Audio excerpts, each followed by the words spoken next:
اور آج عبداللہ ابن عمر رضی اللہ تعالیٰ عنہ کی بات کو بھول گئے، جو علم کی چھلانگیں لگانے والے ہیں، اور ان کی اس چھلانگ کی وجہ سے امت محروم ہو گئی۔ چھلانگ کیا ہے؟ عبداللہ بن عمر کہا کرتے تھے فعل رسول اللہ وفعلنا، اللہ کے رسول نے یہ کیا ہے کام، ہم کریں گے۔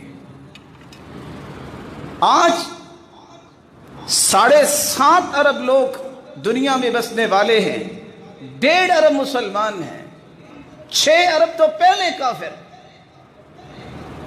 اس 1.5 ارب میں کتنے لوگ جو ہے وہ نماز پڑھتے ہیں؟ اور جو نماز پڑھنے بھی آتے ہیں، اللہ ہدایت دے ان لوگوں کو جو اس طرح کی پٹی پڑھا دیتے ہیں۔ سنتوں کی کون سی ضرورت ہے؟ یہ کوئی ضروری ہے؟ وطروں کی کون سی ضرورت ہے؟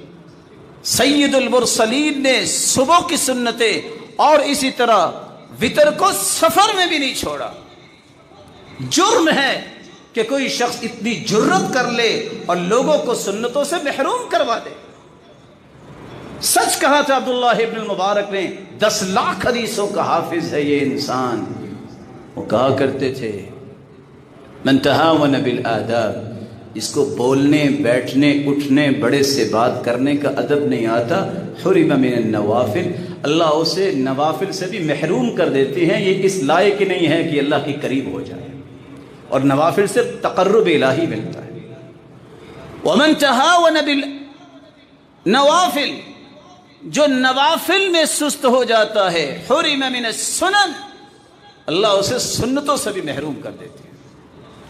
ومن تہاون بالسنن حرم من الفرائض، جو سنتوں کا چور بنتا ہے ایک دن فرائض سے بھی محروم ہو جائے گا۔ ومن تہاون بالفرائض، جو فرائض میں سست ہوتا ہے، اس کی پہلی نشانی اس کو موت یاد نہیں ہے، نہ اس کو آخرت یاد ہے، اس کو صرف دنیا یاد ہے۔ حرم من معرفت اللہ، یہ اللہ کی معرفت سے بھی محروم کر دیا جائے گا۔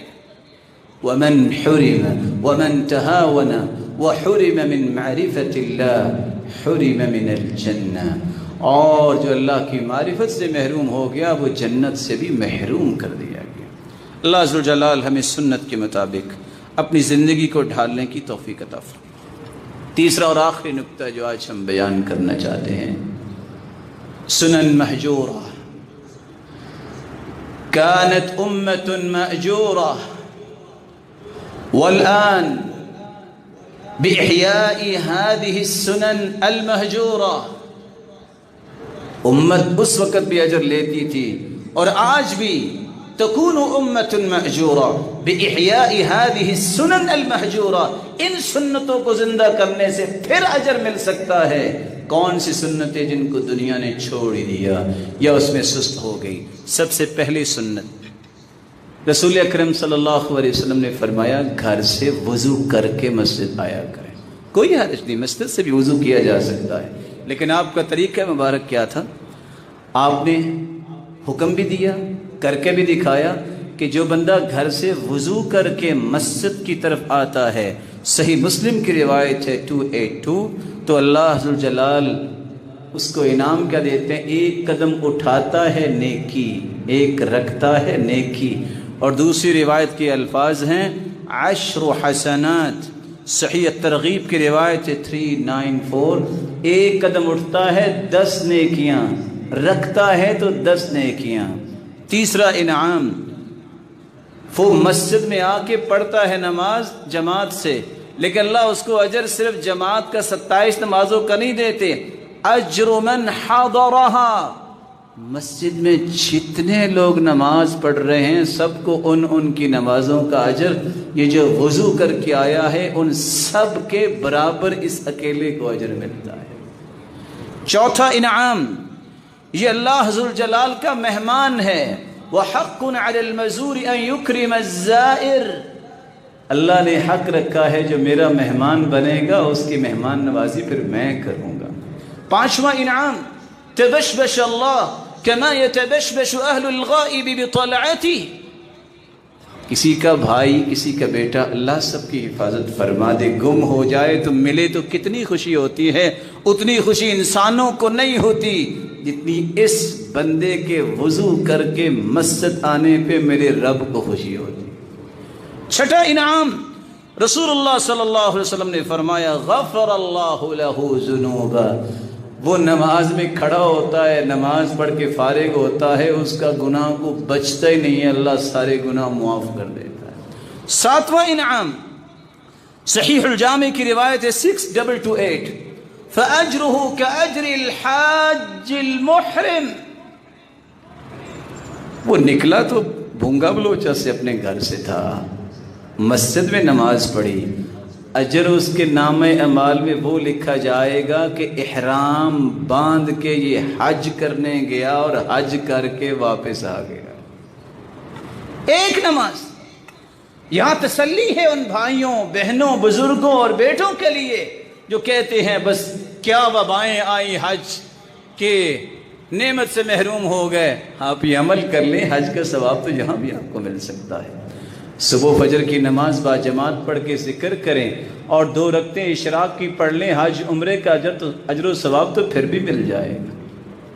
نماز پڑھنے کے بعد 33 مرتبہ سبحان اللہ الحمدللہ، 34 مرتبہ اللہ اکبر کہہ لیں، حج اور عمرے، جہاد اور صدقے کا اجر تو پھر بھی مل جائے گا۔ حدیث کے الفاظ یہ اللہ نے محروم نہیں کی۔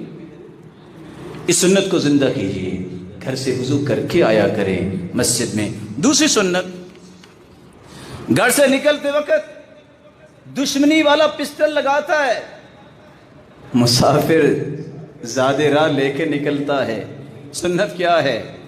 اللہ کے پیارے پیغمبر نے فرمایا جو گھر سے نکل کے یہ کہتا ہے نا بسم اللہ توکلت علی اللہ ولا حول ولا قوت الا باللہ، تو 3 انعام بندے کو مل جاتے ہیں۔ شیطان جو شکنجہ ڈالنا چاہتا ہے نا وہ آتا ہے، کچھ ہوتا ہی نہیں۔ ایک اور شیطان اس کو آ کے کہتا ہے وہ یہاں کیا کر رہے ہو؟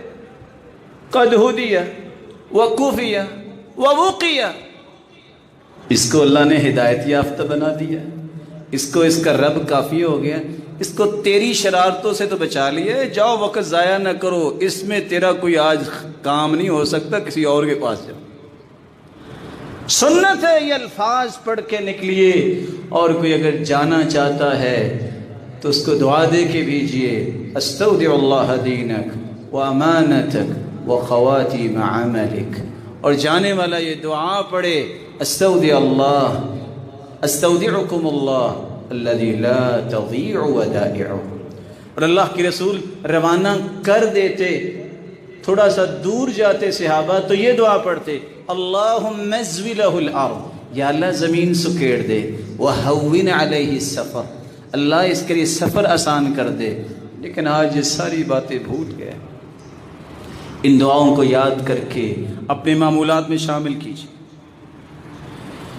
تیسری سنت جو ختم ہو گئی، بلکہ حیرانگی کی بات ہے کہ سمجھدار بھی بغیر سوچے سمجھے بات کرتے سنت کے دشمن بن گئے۔ وہ سنت کیا ہے؟ صحیح بخاری کی روایت ہے 4992، صحیح مسلم کی روایت ہے 1896، عمر بن خطاب فرماتے ہیں سمعت ہشام بن حکیم یقرأ سورة الفرقان فی حیات رسول اللہ علی حروف کثیرہ، میں نے اللہ کے رسول کی زندگی میں سنا، عمر فرماتے ہیں کہ ہشام بن حکیم نماز کے اندر سورۃ الفرقان کو مختلف لہجات میں پڑھ رہے تھے، مختلف قراءات میں پڑھ رہے تھے، اور آپ صلی اللہ علیہ وسلم نے آخر میں فرمایا ان هذا القرآن انزل على 7 احرف، یہ قرآن 7 حروف میں نازل ہوا ہے، یہ 7 لہجوں میں نازل ہوا ہے۔ سنت ہے جو اللہ کے رسول صلی اللہ علیہ وسلم کی زوجہ مطہرہ بیان کر رہی ہیں۔ سنن نبی داود کی روایت 2927، وَكَانَ يَقْرَأُهَا مَلِكِ يَوْمِ الدِّينِ، اللہ کے رسول جب سورۃ الفاتحہ پڑھتے تو مالک یوم الدین ہم پڑھتے ہیں نا، آپ مالک یوم الدین بھی پڑھتے تھے، لیکن آج کوئی پڑھ لے اس میں فتویٰ لگ جاتا ہے۔ یہ صحیح بخاری کی یہ روایت ٹھیک نہیں ہے، باقی اللہ کی کلام کے بعد صحیح بخاری سے بڑھ کے کوئی صحیح حدیث ہوتی نہیں ہے، یہ حدیث صحیح نہیں ہے۔ 27 صحابہ نے نقل کی، 12,000 صحابہ نے اجماع کیا، یہ ساری چیزوں کو جب لکھوایا گیا۔ سنت کو چھوڑ کے انسان اللہ کی قربت نہیں لیتا، اللہ کی رحمت سے دور ہو جاتا ہے۔ اس طریقے کو بھی سیکھا کرو، سکھایا کرو، پڑھا کرو، اور نمازوں کے اندر بھی یہ قرآن کی جو لذت کے پہلو ہیں ان کو اختیار کرو۔